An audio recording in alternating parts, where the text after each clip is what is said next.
বাস্তবিক অর্থে আল্লাহর কথা যিনি যতটা মনোযোগ দিয়ে শুনবেন আল্লাহ তাআলা তার জিন্দেগিতে ততটাই বরকত দেবে।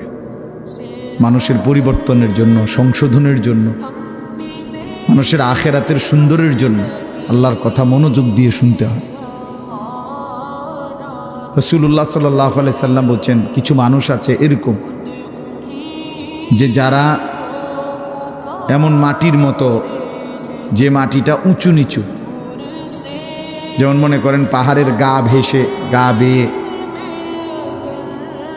উঁচা জায়গা থেকে নিচা জায়গার যে মাটি পাড়ে দিয়া থাকে, এইটা সমান না মাটিটা। ফলে কি হয়, বৃষ্টির পানি পড়লে তো ওই মাটির ভিতরেও কোনো পানি ঢোকে না, আবার উপরেও কোনো পানি জমা থাকে না, কারণ কে তো পড়েই গেছে শুনতে। তো আল্লাহ নবী সাল্লাল্লাহু আলাইহি সাল্লাম বলেন, কিছু মানুষ আছে এমন, তারা নিজের জন্য কিছু গ্রহণ করে না, অন্য কেউ কিছু বলে না। এই মানুষগুলো একেবারেই অপদার্থ, নিজের জন্য কোনো ভাবনা নাই, মানুষের জন্য কোনো ভাবনা নাই, নিজের ভালোটাও বোঝে না, অন্যের কল্যাণও বোঝে না। এটা গুরুত্বপূর্ণ একটা কথা যে এমন না হওয়া। একজন মুসলমান মানেই দুইটা জিনিস তার সমানভাবে, এক হলো নিজেকে নিয়ে ভাবনা, আর এক হলো মানুষের কল্যাণ নিয়ে ভাবনা। কোরআনুল কারীমের মধ্যে আল্লাহ তাআলা বলছে, দেখেন, ইয়া আইয়ুহাল্লাযীনা আমানু আলাইকুম আনফুসাকুম, হে ঈমানদারগণ, হে মুমিনগণ, তোমরা সকলেই নিজেকে গড়ে তোলো, নিজেকে আঁকড়িয়ে ধরো। অর্থ হলো নিজেকে সাজিয়ে তোলো, গড়ে তোলো। তোমার জিন্দিগি, তোমার জীবন, প্রতিটা নড়াচড়া যেন কবর, আখেরাত, পরকালের উপযোগী হয়, এরকমভাবে গড়ে তোলো।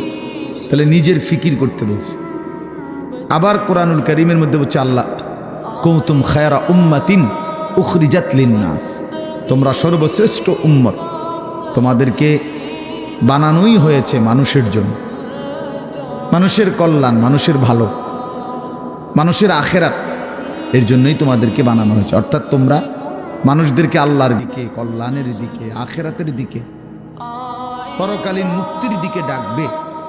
এটা তোমাদের শ্রেষ্ঠতম উম্মত হিসাবে জিম্মাদার। তাহলে এবার দুইটা কথা মিলাইলে কি হয়, যে আল্লাহ তাআলা একজন মুমিনকে বুঝাইছেন, তুমি নিজের ফিকিরও করবা, আল্লাহর বান্দাদের ফিকিরও করবা।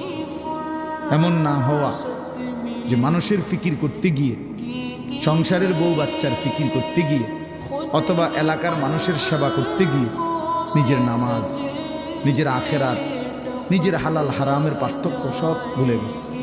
ছেলেটারে বিদেশ পাঠাইতে গিয়া নিজে সুদে টাকা নিয়ে নিজের জাহান্নাম ঠিক করে নিছে। বাহ, কেমন বুদ্ধিমান মানুষ, কেমন বুদ্ধিমান! চিন্তা করে দেখে, এটা হইল নি কিছু। দোকানদারি করতে করতে সংসারের খরচ মিলাইতে গিয়া এক ওয়াক্ত নামাজ পড়ারও সময় পাই নাই নিজে। এর কি ধরনের বেওকুফ লোক, যে অন্যের উপকার করতে গিয়ে নিজের বউ বাচ্চাই হোক না, তো তাই বলে কি নামাজ নিজের ফিকির বাদ দিয়ে লাইতে হইব? এই আমি অনেক সময় বলি, অনেক জায়গায় ছেলেপেলেরা আছে, মাহফিলের আয়োজন করলো। এখন তুমি ভাই মানুষের আল্লাহর কথা শুনবে, আয়োজন করলা, কিন্তু মাহফিলের ব্যস্ততা খুব ছিল, এই কারণে তুমি আসর নামাজ, মাগরিব, এশা পড়তে পারে না। কেন? ব্যস্ত ছিল। হইল কথা, তুমি এটা কি বললা? এই যে একটা মানসিকতা আমাদের মধ্যে, এটা একেবারেই ভুল ধারণা, ভুল ধারণা। মেহমান আসবে, এই জন্য মহিলা এই পরিমাণ রান্দার আনতেছে, জোহরের ওয়াক্ত শেষ, জোহরের ওয়াক্ত শেষ, আসরের টাইম হয়ে গেছে, এখনো করলা ভাজি বা এখনো ডাইল নামাইছে না। আশ্চর্য! মানে নিজেকে ভুলে, নিজের আখেরাতকে বরবাদ করে মানুষের কল্যাণ, মানুষের সেবা, এটা কশ্চিনকালেও ইসলাম বলে নাই। ইয়া আইয়ুহাল্লাযীনা আমানু কু আনফুসাকুম ওয়া আহলিকুম নার, আল্লাহ তাআলা বলেন, হে ঈমানদারগণ, তোমরা সকলেই নিজেকে এবং পরিবারের সদস্যদেরকে জাহান্নামের আগুন থেকে বাঁচাও। তাহলে নিজেকে বাঁচাও, এবং পরিবারের সদস্যদেরকে বাঁচাও। তাহলে নিজেকে বাদ দিয়া বলছে, কি বলে, নিজেকে বাদ দিয়া বলছে। তাইলে বেচারা অটো চালায়, সিএনজি চালায়, দোকানদারি করে, এই ব্যস্ততায় সারাদিন মিলাইয়া 500-600 টাকা, 1000 খানিক টাকা মিলাইতে গিয়ে এক ওয়াক্ত নামাজ পড়ে। কেন এত কষ্ট করেন? বউ বাচ্চার জন্য। আরে বেওকুফ, তো নিজেরে বললে কেন? নিজেরে বললেন কেন? এই জন্য আল্লাহ তাআলা কোরআনুল কারীমের মধ্যে বলছে মুমিন উভয়টার মধ্যে সমন্বয় করবে।